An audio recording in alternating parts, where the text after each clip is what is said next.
Hi guys, আজ আপনাদের মাঝে নতুন আরেকটি রেসিপি নিয়ে আসলাম। দেখেন আমার হাতে এই একটি ছোট কবুতরের বাচ্চা। এই কবুতরের বাচ্চা দিয়ে একটি সুন্দর একটি রেসিপি তৈরি করব। আমার কবুতর বাচ্চা দেখেন আমি জব করে এখানে রেখেছি। করার পর এখন আমি এটা ছোট ছোট ফোরগুলো বেছে দেখেন আমায় বেছে নিচ্ছি। কিভাবে ফোর ব্যস্ত হয় তা আপনাদেরকে দেখাচ্ছি। কবুতরের বাচ্চা শরীরের পশমগুলো সব ফেলে নিচ্ছি সুন্দর করে। এক এক করে ঘর বাঁধা শেষ হয়ে গেলে এখন আমি কবুতরের বাচ্চা ফোরগুলো সুন্দর করে বিছে নিচ্ছি।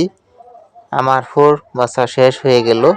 দেখেন এখন আমি এটি চুলার মধ্যে দিব, দিয়ে একটু তাও দিয়ে ছোট ছোট ফোরগুলো ফেলে দিব, কারণ সুন্দর হবে। দেওয়ার পরে এভাবে সুন্দর করে বেছে নিতে হবে। দেখেন আমার বাছা শেষ হয়ে গেল। এখন আমি ছোট ছোট করে এই মাংসগুলো কেটে নিচ্ছি। দেখেন মাংস কাটার পর আমি ভালো করে ধুয়ে নিচ্ছি। দেখেন ধোয়ার পরে দেখেন এখানে আমি কয়েকটি পেঁয়াজ নিলাম।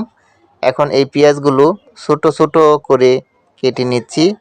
আমি ছোট ছোট করে কেটে নেওয়ার পর এখন আমি এখানে দুটি রসুন ছেঁচে নিচ্ছি। দেখেন এভাবে ছেঁচে নিতে হবে। নেওয়ার পর এখন আমার রান্নায় চলে গেলাম। এখানে সরিষার তেল দিলাম, তারপরে রসুনগুলো ছেঁচা রসুনগুলো দিয়ে দিলাম, দিয়ে এখানে একটু লবণ দিয়ে দিলাম স্বাদ মতো লবণ দিয়ে একটু লাড়িয়ে নিলাম। তারপরে কিছু পেঁয়াজ কাটা ছিল, সেই পেঁয়াজগুলো এখানে দিয়ে দিলাম, ছোট ছোট পেঁয়াজগুলো। তারপর ঢাকনা দিয়ে ঢেকে কিছুক্ষণ রাখার পর আবার কিছুক্ষণ রাখা দেওয়ার পর কিছু পানি দিলাম। পানি দিয়ে মশলা যা আছে এখানে মশলা যা আছে সব দিয়ে দিচ্ছি, দিয়ে একটু নাড়াচাড়া দিচ্ছি।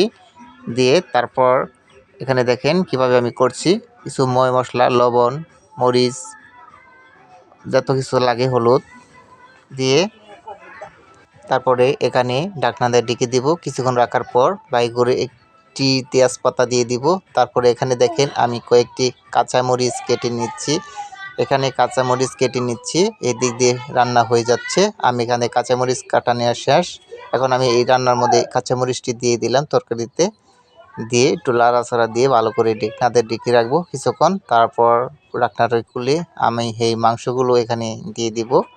মাংস দেওয়ার পর এখানে কিছুক্ষণ কষিয়ে ভালো করে তারপরে এক গ্লাস পানি দিব। দেখেন আমি এক গ্লাস পানি দিছি। দেওয়ার পর এখানে অনেকক্ষণ রান্না করার পর ঢাকনাটি আমি খুললাম। খোলার পরে দেখেন কি সুন্দর কালার চলে আসছে। সুস্বাদু খাবার, সুন্দর একটি রেসিপি, কবুতরের বাচ্চা বোনা, অনেক মজাদার হবে। আপনারা অবশ্যই এটি একবার ফলো করে রান্না করে ট্রাই করে দেখতে পারেন কীরকম হলো। অবশ্যই আমাদের এই চ্যানেলটি সাবস্ক্রাইব করে আমাদের পাশে থাকবেন। আমাদের পাশে থাকলে আমরা নতুন নতুন ভিডিও আপনাদেরকে দিব। অবশ্যই আমাদের চ্যানেলটি সাবস্ক্রাইব করবেন। আর যদি কেউ ফেসবুকে দেখে থাকেন, অবশ্যই আমাদের ফেসবুকে ফলো দিবেন। আমাদের লাইক ভিডিওতেও পাবেন, টিকটকেতেও এই ভিডিও রেসিপি পাবেন। ধন্যবাদ সকলকেই।